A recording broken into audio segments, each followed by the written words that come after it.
আমরা মানুষ নয়, আমরা হায়না। এই কথাগুলো কোথা থেকে আসছে আপনারা কিন্তু জানেন। গত 3 দিন ময়না নামে একটি মেয়ে, 9 বছরের শিশু, ওকে 9 বছরের শিশুই বলতে হবে, সেই মেয়েটাকে কিভাবে তার মা এবং তার চাচা হায়নার মতো তাকে জীবনটাকে নিয়ে গেল। আপনারা প্রত্যেক দিন দেখতে পাচ্ছেন, ফেসবুক খুললে পরেই ময়না ছাড়া আর কিছুই দেখতে পাই না। যখনই আমি এই ভিডিওটি দেখি আমার চোখে পানি এসে যায়। আমি ভিডিওটি ঠিকমতো দেখতে পারি না।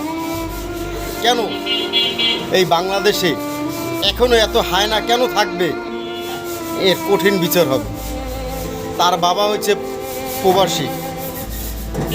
সে যখন মেয়ের কথা শুনতো, যখন মেয়ের মুখে গজল শুনতো, সুরাকেরা শুনতো, বাবার খুব ভালো লাগতো। হঠাৎ করে শুনলো যে তার মেয়ে আর নেই পৃথিবীতে, হায়নায় খেয়ে ফেলছে। কেমন লাগে? এই মাথাটা কেমন লাগে আপনারা বলুন। সর্বশেষে মসজিদের ইমাম সাহেবকে ফাঁসিয়ে দেওয়ার জন্য সে মসজিদের ছাদের উপরে রেখে আসে।